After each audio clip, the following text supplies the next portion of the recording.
The following podcast is taken from a live broadcast on Inspire FM.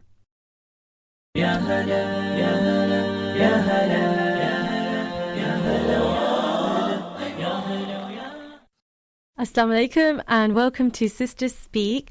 You are joined today in the studio with me, Sonia, and also we have me, Mariam. Thank you for joining us, Mariam. We will have Fareen who joins us in the second half of the show. And yeah, we are talking about, well, before we start, would you like to tell the listeners what our show is about, Mariam? Yes, so our show is a platform for Muslim girls to voice their own opinions on current events and issues and form discussions on general topics such as religion, culture and politics, social media. We want to note that all opinions and views are our own and we respect all other opposing views. Thank you, perfect. And today we are talking about Muslim women and World Hijab Day. If you would like to join in the discussion and get in touch, how can they do that, Mariam? So you can contact us 01582 481822 or you can WhatsApp us at 07779 481822. We are also live streaming from Facebook Live at Inspire FM, or you can contact us at Sisters Speak on our Instagram. Fantastic. Thank you so much, Mariam. And yeah, so as I mentioned, our main topic is Muslim women and also World Hijab Day, which is on the 1st of February, which happens every year. But before we get into that in the second half of the show, in the first half, we're going to play a game called For Freshly Grounded. Well, that's a podcast, and they made a game called The Freshly Grounded Game. I can't even say the words anymore. So we will be doing that. But before that, we will be doing our thought for the week. And since there's no Fareen here yet, would you like to go first, Mariam? Yes. So I haven't been on radio for a long, long time, so it feels quite good to be back. I guess my thought of the week is just to recognise you're a lot stronger than you think you are. And there will be often occasions where you feel at your lowest and you may not feel very strong. But once you reflect that you've been through many challenges before and you've confronted them with resilience, I think you should just really take a moment to pause and reflect on that and kind of internalise that you can confront this too. It's my very short thought of the week, but it's something that I've been thinking about. Short but sweet and kind of deep as well in a way. So you're basically saying you're stronger than you think you are? Yeah, I think a lot of us have skills within us that we often kind of neglect or we haven't been aware of because we often undermine what we're capable of. And so sometimes when we go through certain challenges in life, we think that we don't have the skills to confront them, but actually we do, and we have the resilience. Wow, I love that thought of the week. And I think I can resonate with that too because, again, it's that thing, like you often, I don't know if you're tired or you're just like, I'm done with this, I don't want to do it anymore. But actually, you have the strength to do it. You have the strength to deal with a lot of things. So yeah, that's a great thought of the week. Thank you. I think it's sprouted from the concept from the Quran where Allah says He does not burden a person more than they can handle. And I think that's something that we really can internalize. And it's true, if you look back in your life, there's moments where you thought you really could not go through a certain thing and you got through it and you're on the other side. So I think just thinking about 100%. that in your own life trajectory will help you to navigate forward. And I think the most comforting thing to know is that Allah's taking care of you. You just have to do your best and He's taking care of the rest. That rhymed. Did you do that on purpose? No, I did not. Do your best. Yes, thank you so much for that. And now for my thought of the week. I haven't really thought of a thought of the week. And, well, I think mine would be, it's similar to yours. It's about strength. But it's also like, don't be afraid to, well, it sounds very cliche, but don't be afraid to step out of your comfort zone and your little box that you know of and you have known of for years and years and years. Because even though you're so worried and scared, I always think back when you were like younger, just any other scenario, there's so many things you did that was the first time you did that. Or even like, I don't know, starting a new job or going to university, how scared you were, but you did it and you managed it. And even if it was difficult, okay, then you found another one or you went to another place or you left university and did a different qualification. Like we were more, I feel like, well, me, I was more active in doing these things because I was maybe afraid, but I kind of was like, that's fine, I'm going to be afraid, but do it anyway. Whereas as you get older, it's like you slip into becoming this boring adult and you're like, no, but you just want stability and you want things as they are. But really, you stop yourself from learning and growing if you do that. So my thought of the week is to just keep trying and stepping out of the comfort zone and doing things that you wouldn't, automatically do and just giving yourself that chance and trusting yourself to do it as well.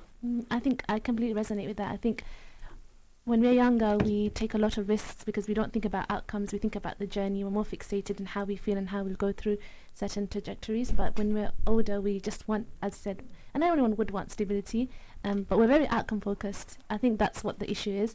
And we do think that we have less scope to take risks because it will affect or impede us from certain sort of opportunities in the future. But actually, I think one of the things that I was thinking about when taking risks is that know yourself as well.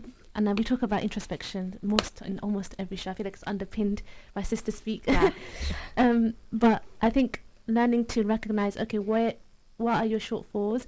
What are you really good at? And just embark in this idea and pursue the idea of going out your comfort zone. But don't put yourself in so much despair that you won't able to survive it. You need to put yourself in a space where it's out of your comfort zone, but you're able to kind of navigate it. It's uncomfortable, but you can get through it. But if you put yourself in somewhere that's very deep and deeply troubling, it's not conducive for you and you're not going to learn from it. So you have to actually know your own measures and to go through according to that. Yeah, I think that's really good advice. I mean, obviously everything should be done with a bit of like, I guess you could, like an educated guess, like an informed guess. Informed guess, an educated leap of faith. Like, end of the day, we have our guidelines we should follow in life anyway. You have your morals. You're not going to do something that you think is completely random and out of the blue. You should do it for a reason as well. Obviously, if you want to grow or learn something or something that you've always wanted to do in a qualification, but you've just been afraid that you're not smart enough to do it. Well, if you know you're going to put the work in because you really like it, then you got to try, right? Yeah, I think having purpose and having intention is actually intrinsic within our religion, and it gives you that motivation and that discipline to navigate it. Yes, perfect. Thank you so much. I love both of our thought of the weeks this week. But yeah, we can move on to our game. I'm quite worried about this, to be honest. Usually I'm on the other side. I know, and you ask me so many questions, so I get to ask you now. Let's go. So I've got a bunch of cards and... I can skip some. You can skip them too if you don't want to. I'm fine with that. I'm not strict like you are. I choose them. I select them. Oh, I'm just going to go random. Some of them I think it'll be too deep for our radio show. So, okay, let me just read this out. And if it doesn't make sense, we'll leave it. If someone could see your actions and not hear your words, what would they say your priorities are? I think they would see that my priorities is to facilitate change. Wow. And just from your actions? I think so, because they would see that I have competing priorities, and whilst I have a job, I also love doing voluntary, and they'll see that I have a greater purpose. I enjoy being in the company of people who are doing amazing work, but also that have purpose. So they'll see that I'm not someone that just wants to be stagnant. Wow, that's amazing, Mariam. Thank you. I'm not going to answer it. But actually, does that resonate? Like, do you think that's a fair description? I definitely 100%. But it's because I know you. So yeah, exactly. I know the things that you do, and you're very active when it comes to something that you're passionate about. You will do everything you possibly can to make that change.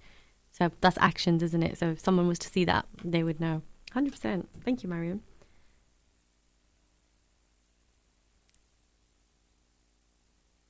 I think you should answer the question. Sorry, I left such a big gap. No, that was not dead air on radio. I was just reading them. What are you most thankful to Allah for this week? This week? I can answer as well, but you go first. I think you go first. Well, this week is, if we're counting from Monday, it's been 3 days. What I'm most thankful for? I think this week would be family. So having people that understand you and just know what you're like, and like nobody is gonna ever know you the way your family know you, right? Like they know what makes you happy, what makes you sad, they know what might trigger you, and so on. And even if you're your most weirdest self, and if you're your worst self as well, they still accept you. And I was feeling a bit down earlier this week, and family's always there for you, and they let you be weird as well, I think. Because like some of my behaviour, sometimes I'm thinking this is not going to be acceptable anywhere else. But family accept you for who you are. So I'm grateful for my family this week. And you? Oh, thank you. I'm grateful for you too. I meant and you. But I'm grateful for you too, Mariam. Don't you worry. I'm grateful for Sister Speak, okay? I love our radio show. I knew that was a joke, but I just threw it. Yeah, I know you did. That's what I meant. I'm grateful for... I think it kind of comes from my thought of the week. I just having that realization that I have everything within me to confront the things that I'm going through, the challenges that I'm going through. And secondly, it stems from having that belief in Allah. And I really felt it this week that no one can do anything to me without the permission of Allah, and I have Allah against everything else. So I think I'm really grateful for that feeling to come within me in this week when I really needed it. And secondly, I'm very grateful for my sister because she brought my baby, my niece. Oh, that's so sweet. So I love having time with her. So I just feel like end of the day, I just love cuddling. Was that with her. this week? I mean, she's been here for like more than a week, but this week I just really needed her to hug. That's really nice. My baby. I call her my baby. She's my niece, but she's your child too. She is. She is indeed. Shout out to my niece. Oh, what's her name? Her name is Yusra. Yusra. Yes, may Allah grant her long and happy and healthy life. Inshallah. Ameen. So what, this is quite a good one. What about keeping in touch with people do you find the hardest? And I can say shout out to all my friends that are still friends with me, even though I'm so bad at replying back to texts. Do you want to answer that first then? Oh gosh. Okay. So yeah, it's like, it's not hard to text my friends. I love my friends. That's why they're my friends. But I don't know. It's with, you want it for me. I want to give time and energy and effort and have that conversation and that fun and make that catch up and make those plans. But it's really hard to just reply. Also, I don't do phone calls often. I do them here and there, but it's not like my first choice of communication. Oh, really? What's interesting? Why is that? I don't know. I find talking on the phone a bit intrusive sometimes. Really? Because, I mean, yeah, no. But again, if my friends want to call me, they can. But like, I don't know. I feel like when you're at home or even if you're out, you're like, why are you calling me? I'm doing something. I don't know. It's really weird. Voice notes are okay.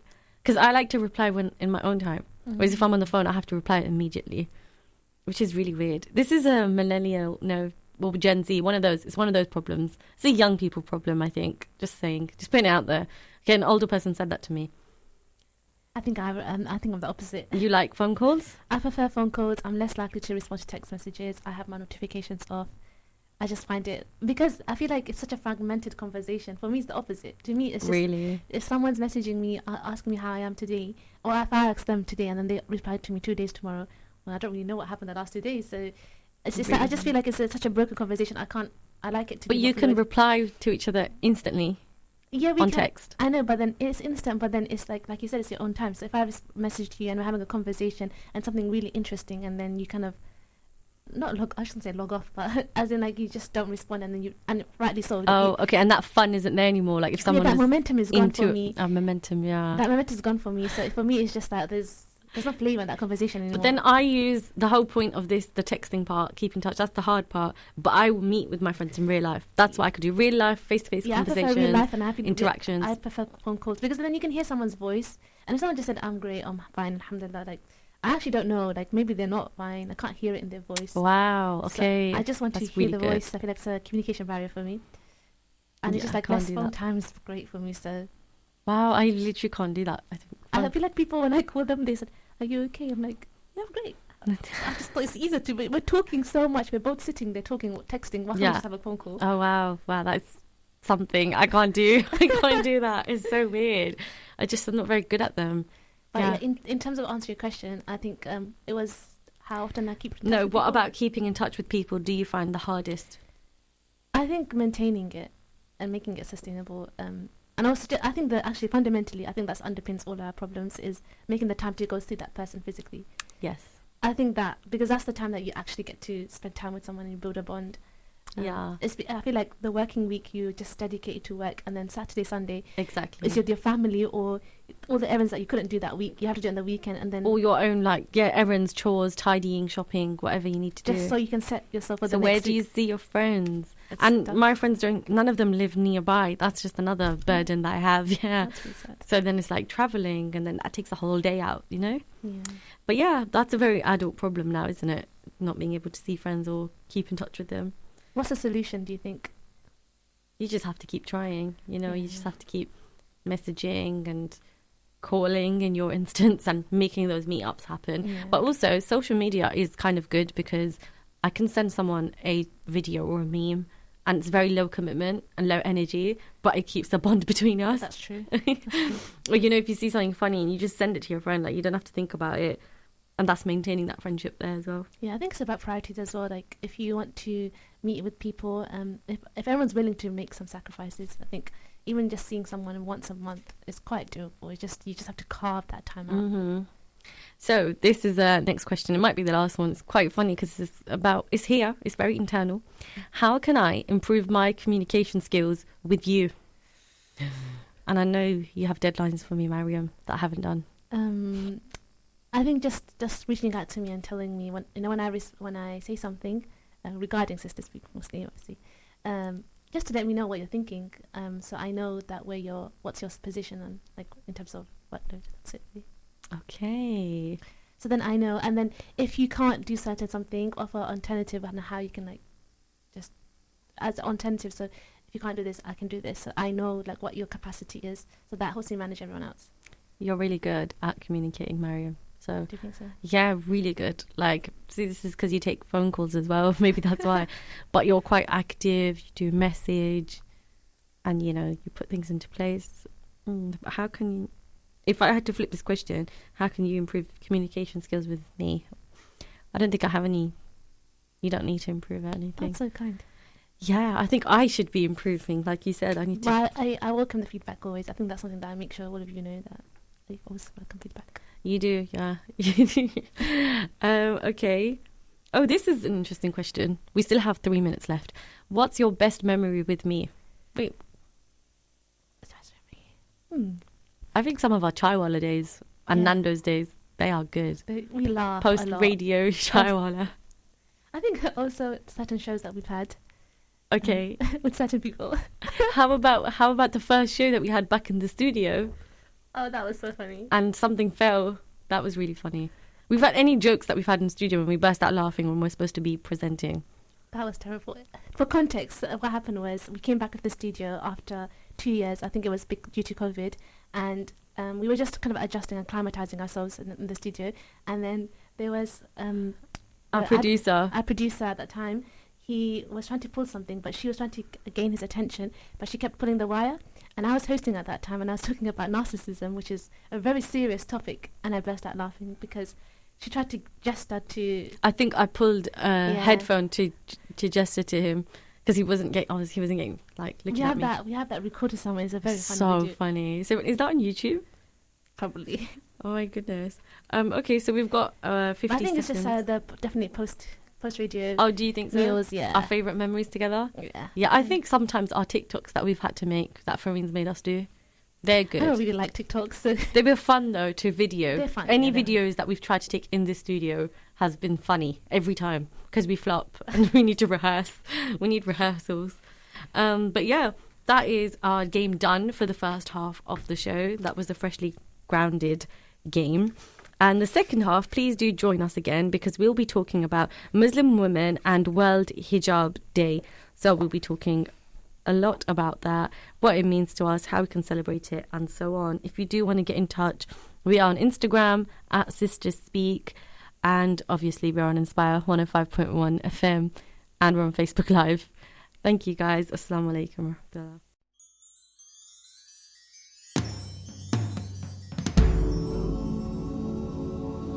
From Ummah, may Allah be pleased with him, there is that he said, while we were sitting with the Messenger of Allah, peace and blessings be upon him, one day a man came up to us, whose clothes were extremely white, whose hair was extremely black, upon whom traces of travelling could not be seen, and whom none of us knew, until he sat down close to the Prophet, peace and blessings be upon him, so that he rested his knees upon his knees, and placed his 2 hands upon his thighs and said, Muhammad, tell me about Islam. The Messenger of Allah, peace and blessings be upon him, said, Islam is that you witness there is no God but Allah, and that Muhammad is the Messenger of Allah, and you establish the prayer, and you give the zakat, and you fast Ramadan, and you perform the Hajj of the house, if you are able to take away to it. The man said, You have told the truth.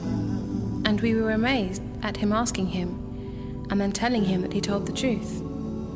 He said, Tell me about Imam. The Prophet said, That you affirm Allah, His angels, His books, His messengers, and the last day, and that you affirm the decree, the good of it and the bad of it. The man said, "You have told the truth." He said, "Tell me about Ihsan." The Prophet said, "That you worship Allah as if you see Him, for if you do not see Him, then truly He sees you." The man said, "Tell me about the hour." The Prophet said, "The one who asked about it knows no more than the one asking." The man said, "Then tell me about its signs." The Prophet said that the female slave should give birth to her mistress, and you see poor, naked, barefoot shepherds of sheep and goats competing in raising buildings. He went away, and I remained some time. Then the Prophet said, "Umar, do you know who the questioner was?" I said, "Allah and His Messenger know best." The Prophet said, "He was Jibreel, who came to you to teach you your religion."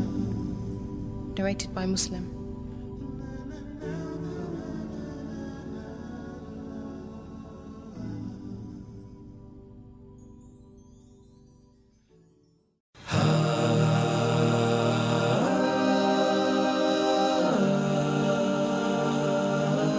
लाखों सलाम, लाखों सलाम, लाखों सलाम, लाखों सलाम। मुस्तफा जाने रहमत पे लाखों सलाम। शम्माए बज़ में हिदायत पे लाखों सलाम। हम गरीबों के आका पे बेहद दरूद। हम गरीबों के आका पे बेहद दरूद। हम फकीरों की सरवत पे लाखों सलाम। शम्माए बज़ में हिदायत पे लाखों सलाम। लाखों सलाम, लाखों सलाम। शहरे यारे इरम ताजदारे हरम। शहरे यारे इरम ताजदारे हरम। नौबहारे शिफात पे लाखों सलाम। मुस्तफा जाने रहमत पे लाखों सलाम। शम्माए बज़ में हिदायत पे लाखों सलाम। उसकी बातों की लज़्ज़त पे लाखों दुरूद। उसकी बातों की लज़्ज़त पे लाखों दुरूद। उसके खुतबे की हैबत पे लाखों सलाम। मुस्तफा जाने रहमत पे लाखों सलाम। लाखों सलाम, लाखों सलाम। अर्श ता फर्श है जिसके ज़ेरे नगी। अर्श ता फर्श है जिसके ज़ेरे नगी। उसकी काहे रियासत पे लाखों सलाम। मुस्तफा जाने रहमत पे लाखों सलाम। मेहरे चरखे नबूवत पे रोशन दरूद। मेहरे चरखे पे रोशन दरूद गुले बागे रिसालत पे लाखों सलाम मुस्तफा जाने रहमत पे लाखों सलाम शम्माए अस्सलाम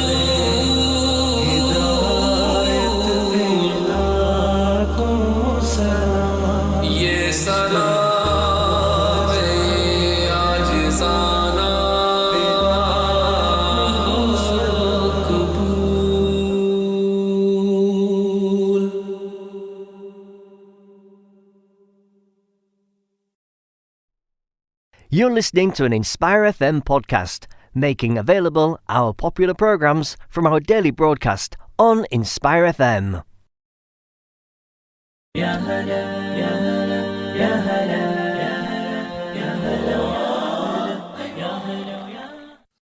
Assalamu alaikum and welcome back to Sisters Speak. You are here joined here with me, Sonia, and I'm also here with Mariam. Thank you. Welcome back to the show. Is Fareen here with us? How are we going to know? Fareen, are you here with us? I don't think so. But if she does join, we're ready to accept our friend on the show. We are talking about World Hijab Day, which was founded by Nazma Khan in 2013. And it takes place every year on the 1st of February. It takes place in 140 countries worldwide. And it's stated that its purpose is to encourage women of all religions and backgrounds to wear and experience the hijab for a day and to educate and spread awareness on why the hijab is worn. Okay, this is a great topic, and we will be talking just about Muslim women in general and World Hijab Day together, what it means, how we can celebrate Muslim women and their achievements. Before we go into it, I would like to ask you, Mariam, why you chose this topic for us today. I think it's really important to celebrate Muslim women and all the amazing achievements that they have, but also to kind of have solidarity from the negative experiences that we have. More often that it's kind of neglected or it's not on the surface level. And I think what's really interesting about how this day has been coined and occurred is specifically from Nazma, who is from the USA. She had a very negative experience when she was growing up, and she was the only one that's wearing hijab. And when certain incidents happened in the USA, she started to feel very direct discrimination, and she felt very awful about it. And so therefore she decided that there needs to be some sort of solidarity across the world to understand what is the hijab and how does it feel like to wear one. So I think for most women, I think it's really important to recognize that this is something that empowers us. And I think having a space to talk about it and talk about Muslim women achievements is really significant, especially in the climate that we're in, because sometimes institutionally we might feel that we're impeded with certain opportunities, but to hear about amazing women and celebrating them, it really does inspires us, and it gives us that hope that we can continue to do the amazing work that we want to do. Yeah, that's perfectly summed up, I think, what World Hijab Day is for. And also, I'm glad you said that, because a lot of people, and you'd be surprised, I mean, you gave an example of Nazma, who's from the USA, but here in the UK, and I'm talking about in our very own hometown, people don't know what hijab is. They don't know what it is. They're confused. They may believe things that they see on the media, some rhetorics that are not correct, that have been made up, and it just carries on. And it's like, instead of all of this incorrect information, we need the right information from the right people. But yeah, I like the idea. I mean, I like the sound even. I didn't know there was a World Hijab Day, and it's positive at the end of the day. That's the main thing. I think it's celebrating our differences, and I think that's what's really important, is to recognize that we all are human beings at the end of the day, and we all have different aspects to us. We come from different heritages, and we have different ideological beliefs, but what connects us is that we're human beings and we have empathy, and we should just connect on a human level, and just understanding those differences is just asking. 100%. Thank you. So that kind of does cover our first question, which is, how did World Hijab Day come around, and what significance does it hold for Muslim women globally? I did mention that I didn't know what it was, so I think it is still kind of new. I mean, this would be its 11th year. So I think it's just growing that awareness and support for it. But we're just going to jump straight into it. Can you share a personal story or experience related to wearing the hijab that had a profound impact on your identity or sense of self? I think wearing the hijab has given me autonomy over myself, and I feel like I have that choice to decide to wear the hijab. And I think having a choice of how I dress, you might think that everyone has that choice, but actually there is so much hate crime against Muslim women that wear hijab. And I think having that ability to recognize that I have a certain ideological belief and I want to be unapologetic about it makes me feel really strong, and it makes me feel very powerful, because I uphold my beliefs and values, and I'm able to work and do all the amazing things that I want to do, despite having those barriers against me. And I think Muslim women are so strong and so powerful, because despite even being a woman, you have statistically challenges to be in the workforce, and so then you're wearing a hijab as well. There's an added barrier, and so for women to be in major roles and influencing change, that just shows the caliber that we have. Had we not worn hijab, and had we not had these barriers before us, imagine where would these kind of women go. We're fighting against it's multifaceted. These barriers are multifaceted, and yet we're still thriving, and I think that's such a beautiful thing. Yeah. And I think you mentioned a lot of things there. So we spoke about the barriers that women face, and also the autonomy and the strength that it gives you, because, well, we can just go straight into what kind of perceptions do people have of women wearing the hijab, what it means to wear the hijab, and in general, there are barriers in maybe not the UK. It could be out of town. It could be people's personal feelings, and it could just be actual government of countries, right? So let's start with the obvious one. I put that in quotation marks. What people think the hijab is because of incorrect media representations. So I'll give an example. A lot of the time, in the past, like 30 years, probably more than that actually, haven't been around that long to know, but you see this representation, which is like Muslim women so and so and so and so, and then they'll put that together with something that's completely untrue, which could be like they don't have a choice, they are forced to do this, they're being this oppressed. I don't even want to say the word. That's just like become a joke now almost, that whole Muslim women being oppressed. I'm so wrong that when people say that, but that is something that I've seen in the media, and I've seen people actually believe these things. People don't know. So where do you think that even comes from? I think it's the idea that not everyone follows the status quo, and when you uphold a certain ideological belief that's against everyone else's, it becomes foreign to them and it becomes alienated. And it also could come from the whole aspect of colonization, where people are othered for having different views and coming from the East and the West. Edward Said talks a lot about this in his book in Orientalism. But going back to your question, I do think that there's a lot of stereotypes attributed to Muslim women wearing the hijab, and also when certain people do heinous crimes, it's attributed to our religion, and therefore Muslims are seen as regressive and hysterical and irrational, against the backdrop of the West being the superior in terms of morality. But actually those questions are now being put in the air now, as we're seeing the climate that we're going through in terms of war zones, and where is the morality? Because I still find it very questionable that we're thinking about a ceasefire when people are dying, and I think a lot of people have the same question, that we don't have any answers, and it's very difficult for people to digest on a human level how we're seeing so much suffering.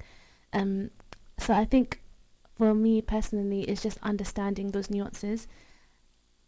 So you spoke about colonialism, and I think that's really important to touch on, because obviously not before that, but in general, people have always lived the way they've lived in different areas of the world, or in their countries, or in their tribes, or in their cultures, and their faith and beliefs.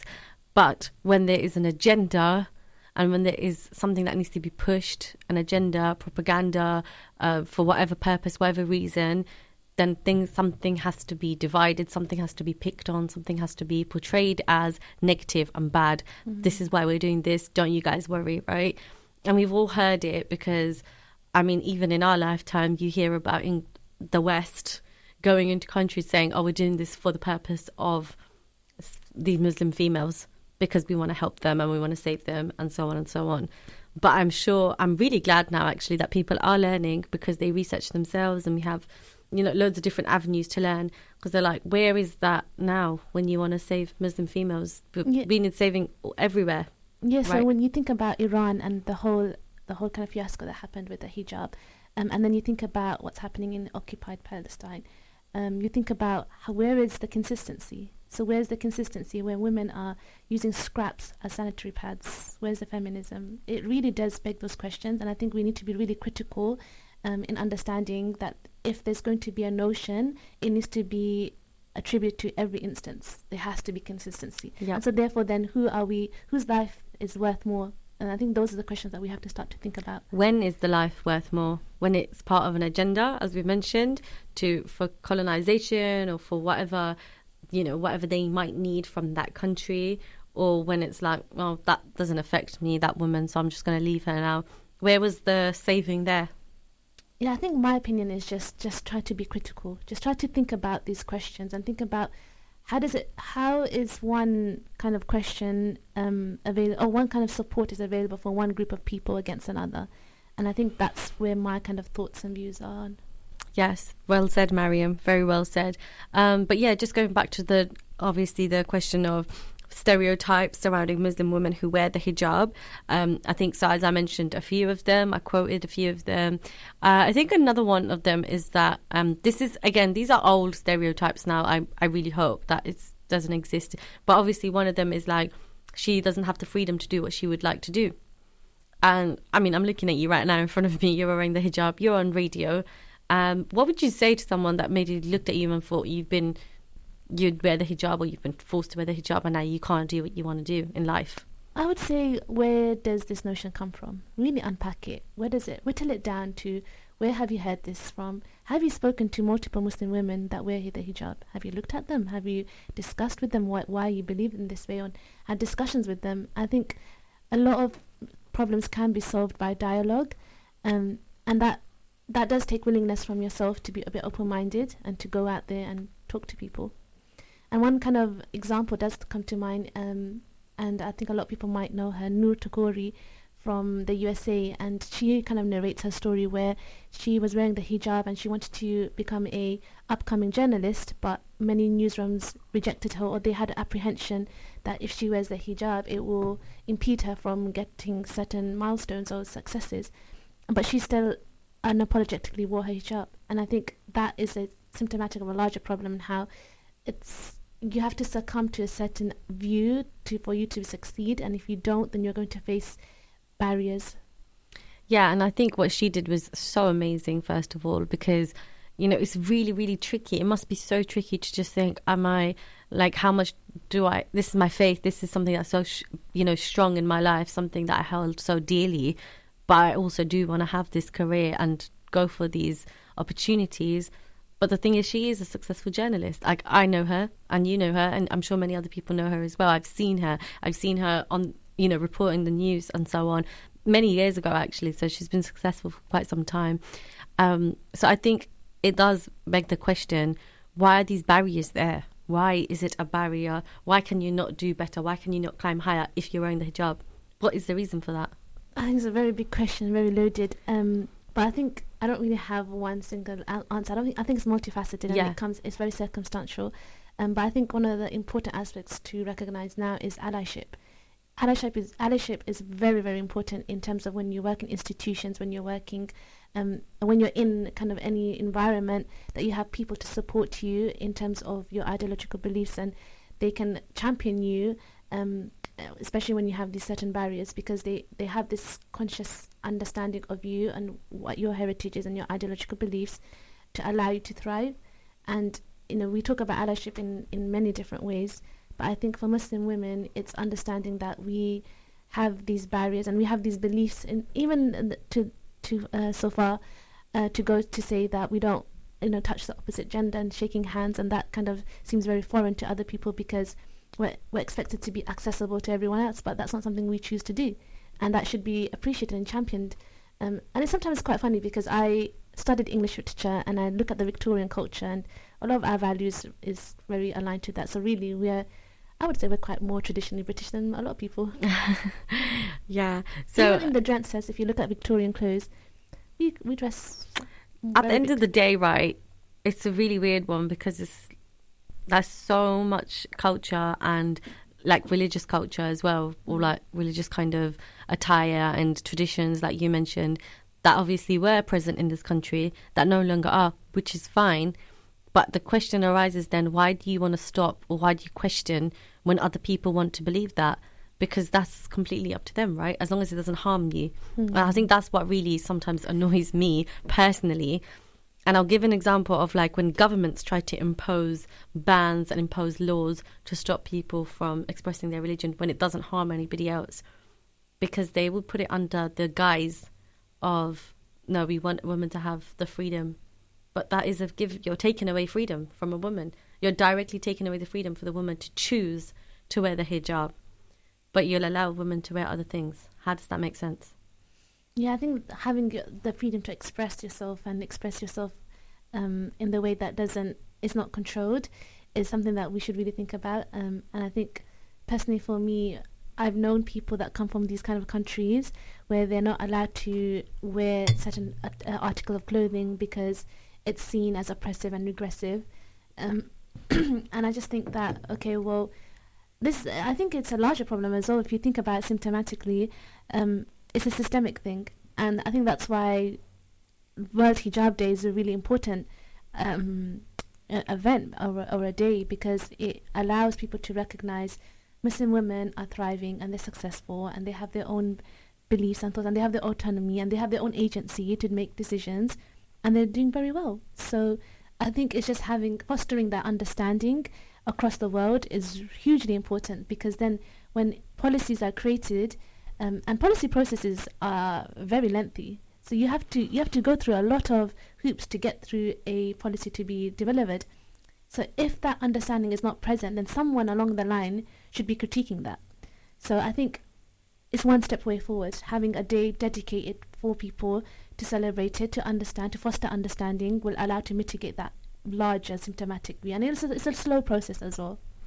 Yeah, so I think a lot of it lies on, like you said, if someone doesn't understand it, who have they spoken to?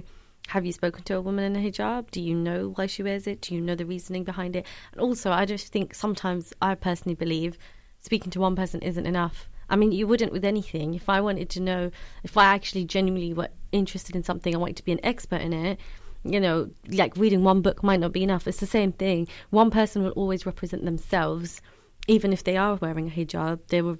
It's them in a hijab. It's not the whole world, So it's important to really look out there. And I think one of the questions you did mention was, how has social media played a role in shaping the narrative around the hijab? And how can it be utilised positively to promote awareness and understanding? And my take on that is representation is so important. And obviously when you have social media, you basically have a global representation.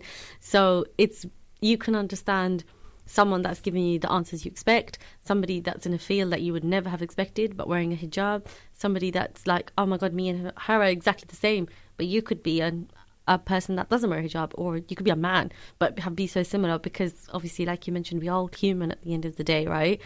And I think that is the biggest positive of social media, but also media in general. So I was actually watching a TV show and I know this is like an ongoing thing. When a girl in a Western show often wears a hijab, she often also takes it off, which is a very controversial like topic in general.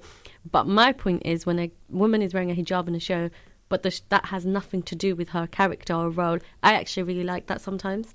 The reason why I like it is because for those who may have never seen a hijab before or don't know what it is, they see it there, and then it doesn't define her whole, like as a whole. It may be a big part of her, but if she is a detective or if she is a mother or a teacher, that's who she is, and that's what the story's about, and the story can continue playing out. That won't have anything to do with it. She won't have to take a hijab off to rescue someone, or she doesn't, do you know what I'm trying to say? Like, it's not, her being Muslim and a hijabi isn't the main storyline. And I think that's so important because it needs to be seen as something that is normal. You may see it, you may not see it. A Muslim woman can be wearing it, and that's it's part of who she is. It's not going to change her and make her any less human. Yes, there may be things, like you said, she may not shake your hand, or she may dress a bit differently to you, and everybody has their differences, right, and their beliefs. So what was your point on the whole media and representation kind of side of things? Yeah, I think I echo what you say. I think having social media can really mobilise people's understanding and kind of question and break down stereotypes that are attributed to Muslims wearing the hijab, but also, again, educate people. And I like that point that you make in terms of having shows that have these characters that are doing any storyline, but it's just a part of her. And just how if someone was to have crazy hair, I don't know how, maybe purple hair, you wouldn't just say, oh, her whole identity and personality is her purple hair. You wouldn't do that. Yeah. You would recognize her name, you'll identify her. So I think we need to stop shrinking people or minimizing people's identities just to one area. Sure, it's a part of them, and if they believe that that's their whole agenda, let them speak for that. But exactly. for you to kind of come to that conclusions, I think it's just really important to take a step back, because you would not want the same. If you imagine you kind of had an interest, or you start to believe something and you start to wear a certain article of clothing, you wouldn't want someone to just completely address you in that way, unless if you had the choice, but you would want that choice, I think. Yeah, and I think a lot of it does come down to, and I'm trying to be like, give the benefit of the doubt here, but it comes down to just not unknowing what it is. Obviously, when people see something new, often they are just like, oh, what's that? Like, I'm not used to seeing that. So that's part of media's job here. Make it more known, make it more seen. That's what World Hijab Day is for as well, right? And I mentioned it on a show before, like, I was literally the next town from here. I was in Milton Keynes, and somebody said, oh, what's that girl? Is she wearing a headband? And I thought, really? Headband? Like, even in English culture, that's it's still a scarf. It wasn't a headband. The Queen used to wear a scarf. Come on, people. The Queen used to wear a scarf, exactly. I mean, a scarf is very normal. If it's cold, you might wear a scarf around your head as well. Or if you're going to like a classy event, you may wear a scarf. So, yeah, when she said headband, I was quite shocked, because I thought, you really don't know what that is. And then I just realised how people may not actually know. So you can't really expect them to know anything else. They might not know beyond a stereotype because they have never seen it or I spoken think to having someone. cultural competency is very important, and being conscious of other people. And that takes willingness. You live in a very diverse country. Go out and learn about people. You just have to go to your workplace. You just have to go out and speak to people. Well, actually, I think workplaces should take responsibility, and that should be something that they, first of all, you should be hiring people of diversity anyway, but also that could be training that has to be done. That's mandatory, because you should know these things. It's a protected characteristic. Do you think do you think those kind of trainings are, and usually trainings are just the first week you do it, it's a tick box exercise. Do you think they actually develop understanding, or do you think it should be punctuated throughout the year? I mean, I don't know. It depends on the company. I mean, there should be refreshers and so on anyway. They should be, yeah, I get what you mean. It should be legit, not a tick box exercise. Like, you've started, do these trainings and then we'll move on to the real work. Like, no, it should be something that's remembered and refreshed and taken seriously. Or even just celebrating your task force or your workforce by having cultural days and doing things that will make actually your team feel a sense of belonging. If you have a diverse team, and you should have a diverse team. Yeah, definitely. That's a really good idea, actually. I think more workplaces or schools, establishments, wherever you are, should foster these kind of ideas, because you could be opening people's eyes to things that they don't know and educating people, like you said. I mean, we are too much of a global society to not know and respect these things about each other. And even from a business case and point of view, there's so much statistics to suggest that when employees have a sense of belonging, or even students, they're more conducive to thrive. So you would want your company to have people that are thriving, surely. Definitely. I've one more question here, which was, how can society better understand the importance of personal choice in this matter? I think just being open-minded. Just being open-minded and question yourself, if you have certain absolute notions about someone, where does that derive from? And how many people have you talked to in person who have those lived experiences that share the same view that you have? I think that's what you need to answer. Question yourself and see what the answer is. Yeah, okay. And again, like we said, you have the internet, the world, people around you. Definitely be open-minded and try and ask questions. And lived experience is very important because you're talking to someone that is actually going through it, as opposed to just...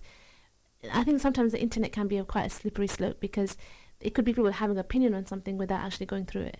Okay, that's a very good point you made. And actually, I second that, because I've seen in my own workplace, like when this topic comes and so on, and it's often people answering that mean well, but have not lived the experience because you're a man. So it's like, if you are, just think, are you the expert in this topic? Can you be an expert in this topic when you haven't lived the experience, like you've said, Mariam? So yeah, definitely. And you are now the person on Sister Speak who's going to be our spokesperson for this. If anybody wants or has any questions, feel free to get in touch, right? If you want to get in touch, you can call us on 01582 481822 or WhatsApp us 07779 481822. If you are listening to the recorded live on iTunes or Spotify, then you can contact us on Sister Speak. We'd love to hear your thoughts. Yeah, that's on Instagram at Sister Speak, and 100% like DM us or comment on our posters or pictures or whatever. Let's not stop the conversation here. Exactly. And like we said, Mariam is happy to talk about her lived experiences as a Muslim woman wearing a hijab. So thank you so much, Mariam. And please do tune in next week, everybody. That is the end of our show today. So tune in again. We'll be back on Wednesday at 6 p.m. Sister Speak on Inspire 105.1 FM. So please do join us, and we're going to talk about a new topic next week. Thank you all, and we'll be back next week. Assalamu alaikum. Thank you for listening to our podcast. We stream our daily broadcast on inspirefm.org. You'll find all our daily updates on our social media at Inspire FM Luton.